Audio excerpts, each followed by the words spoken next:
Existe la creencia de que para operar opciones se necesita mucho dinero, como sí pasa con los futuros, pero nada más lejos de la realidad. En verdad se puede tanto comprar como vender opciones en cuentas relativamente pequeñas, de 5.000 a 1.000 dólares. Si queremos comprar una opción, solo tenemos que pagar la prima, que esta nos da el derecho de poseer 100 acciones de una empresa durante un periodo de tiempo, donde nos beneficiaremos de las subidas y fijaremos las pérdidas a solo la prima pagada. Por ejemplo, si compramos una opción call de Apple con strike a 195 y con fecha de vencimiento al 19 de enero del 24, solo tendríamos que pagar 340 dólares para poder operar esas 100 acciones. Aquí estamos usando apalancamiento, ya que la cantidad que se invierte es inferior a la cantidad que estamos moviendo en el mercado. Sería como mover 19.500 dólares habiendo solo pagado 340. Por eso, aunque usar apalancamiento sea arriesgado, se utiliza para operar con grandes cantidades usando poco dinero. Veamos un ejemplo. Si tenemos 340 dólares y decidimos comprar acciones de Apple a 195, obtendríamos 1,74 acciones. Luego, si el precio cae a 190, estaríamos perdiendo 5 dólares por acción, o lo que sería 8,7 en total. Si el precio sube a 198, estaríamos ganando 3 dólares por acción, o ganando un total de 5,22 dólares. Si el precio sube a 205, estaremos ganando 10 dólares por acción, o 174 en total. Si con esos 340 dólares, en vez de comprar acciones, compramos una opción call por 340 en prima y a un strike a 195, este contrato equivaldría a 100 acciones. En este otro caso, si el precio cae a 190, estaríamos perdiendo los 340 dólares, que es lo que pagamos por el contrato. Si el precio sube a 198, aún estaríamos perdiendo dinero, porque el beneficio de la venta de las acciones es de 300 dólares y este aún no compensa la prima pagada de 340, así que resultaría en una pérdida de 40 dólares. Si el precio sube a 205, ya estaríamos ganando, porque el beneficio de la venta ya es de 1.000 dólares, y si restamos la prima, ganaríamos 660 dólares. Si miramos la rentabilidad en este último precio, comparando las dos formas de operar, vemos que utilizando las acciones la rentabilidad solo sería del 51%, mientras que usando las opciones esa rentabilidad ya sería del 94%. De ahí que comprar opciones sea tan y tan atractivo por su alta rentabilidad y utilizando solo 340 dólares. Veamos un ejemplo real de cómo comprar una opción. Esta es la cotización del ETF del S&P500, el famoso SPY. En este gráfico creemos que el precio bajará a corregir esta última subida navideña, así que podemos comprar una put al punto actual del mercado. Vamos a Interactive Brokers, luego al apartado de opciones y aquí seleccionamos el SPY. En el calendario miramos en qué fecha creemos que nuestra opción se encontrará in the money o la cotización del S&P bajará. El 5 de enero podría ser una buena fecha, donde puede ser probable que el precio baje, ya que aún quedan 10 días. Escogemos el strike de 475 por ser el más próximo al in the money o más probable para que la opción acabe teniendo valor, pero aún esta opción nos cuesta mucho dinero, 305 dólares por una probabilidad de éxito bajísima del 33%. Así que, ¿qué podemos hacer? Para operar opciones con cuentas pequeñas surgen dos inconvenientes. El primero es que aunque comprar opciones sea muy lucrativo,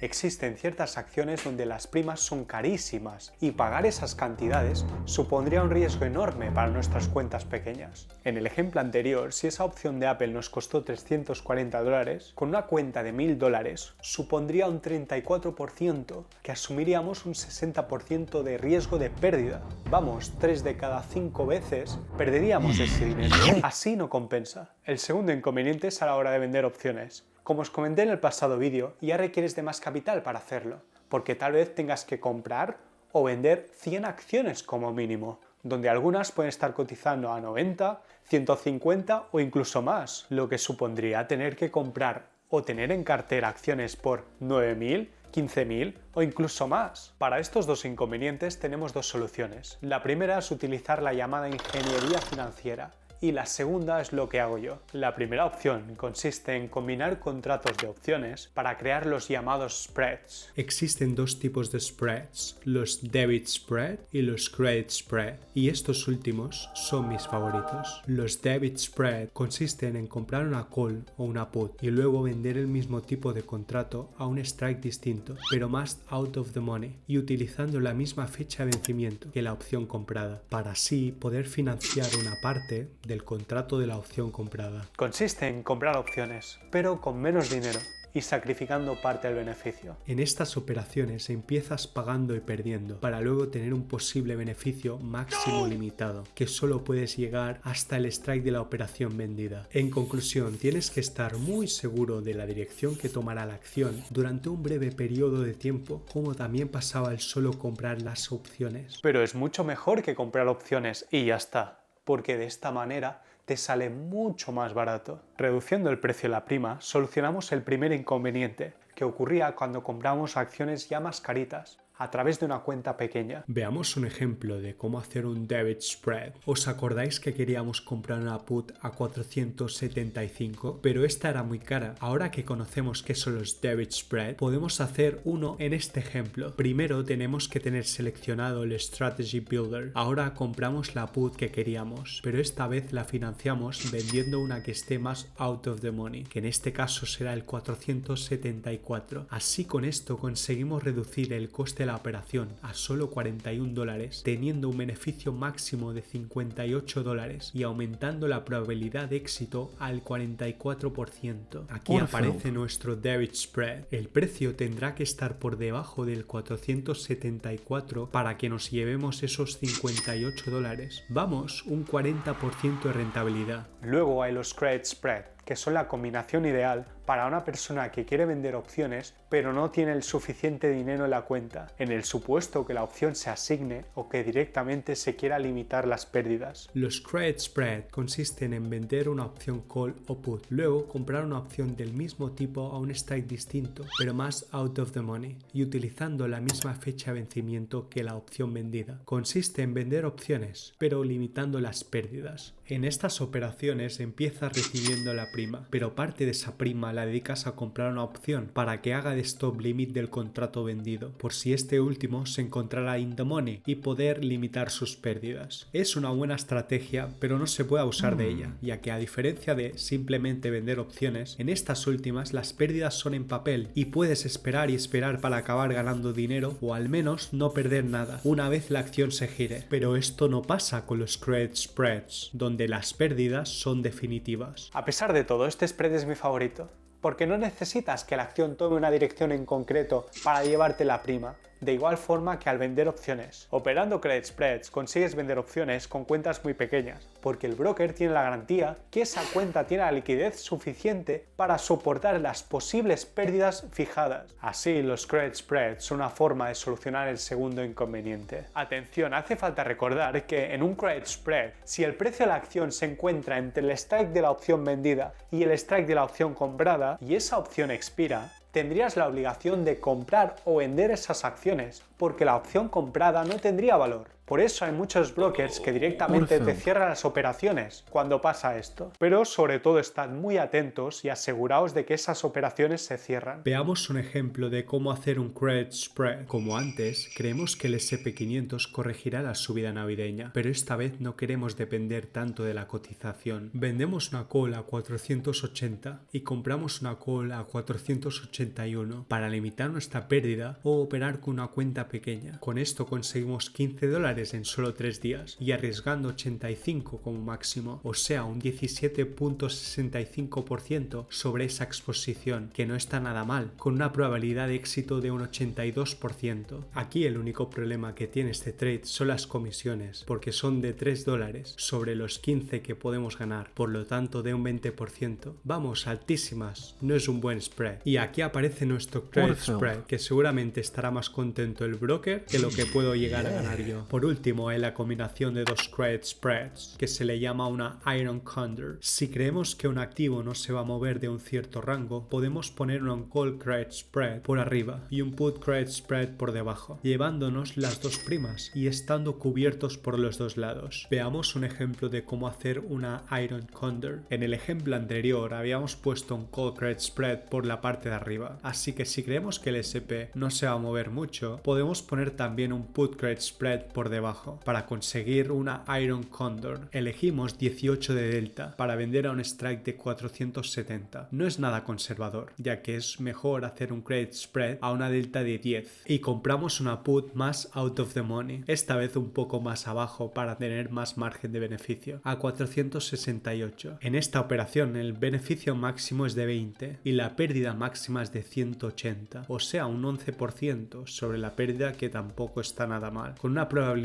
de éxito del 85%. Pero aquí el tanto por ciento de las comisiones sobre las ganancias máximas baja hasta el 15%, que bueno, aún es alto, pero es mejor que en el ejemplo anterior. Aquí aparecen nuestros dos credit spread, que al coincidir sus fechas de vencimiento crean una Iron Condor, que nos dará un beneficio máximo total de $35 en solo 3 días, con una probabilidad de ganar superior al 80%. Eso sí, arriesgando $265. No todo lo que reluce es oro, amigos. ¿Qué hago yo? Yo solo vendo puts mensuales para pagar las mínimas comisiones. Hago la llamada de Put Life Strategy, pero personalizada. Consiste en vender puts mensuales de acciones fiables que sabes que en 5 años no van a desaparecer, como puede ser Google, Apple o Amazon, y escoger una delta que esté entre el 0.15 y el 0.25 para reducir mucho la probabilidad que se asigne la opción. La mayoría de las veces irás ganando la prima, pero habrá de un 15 a un 25% de las veces que se te complicarán las cosas.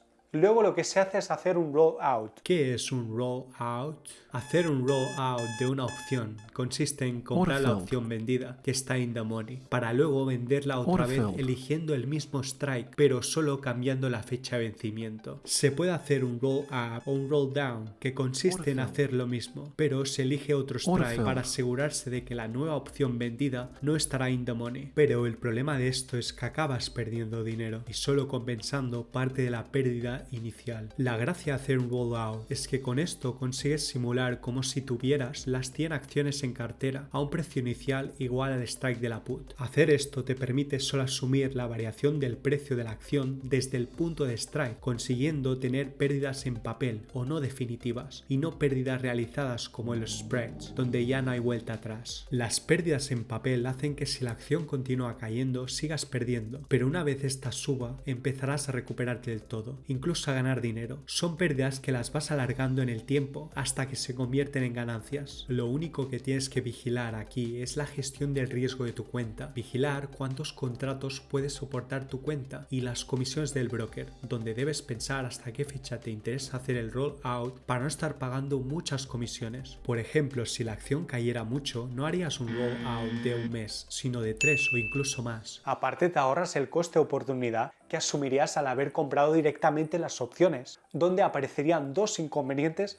al no usar el roll out. El primer inconveniente sería que te costaría compensar la pérdida haciendo las covered call, porque para ir bien tendrías que vender las calls al mismo strike que vendiste la put, si no perderías dinero de las acciones compradas. Y vendiendo calls a un strike muy out of the money, la prima sería bajísima. El segundo inconveniente sería que para cumplir con la obligación de compra de las acciones necesitarías tener mucho capital en tu cuenta. Por ejemplo, mi cuenta es de $25,000 y si se asignaran los 4 contratos que tengo actualmente, supondría un importe de $44,400, que obviamente no tengo. Vale la pena hacer lo que hago, pero exige de una buena gestión del riesgo, tener ya una cuenta con margen y superior a los $10,000. De esta manera tenemos otra forma de solucionar el segundo inconveniente, que era de vender opciones con cuentas muy pequeñas, pero esta vez las cuentas no pueden ser tan pequeñas, como no ocurre con los credit spread. En definitiva, si podéis solo vender puts y utilizar de un 10 a un 20% de vuestra cuenta para los spreads para aumentar la cuenta de una forma más agresiva,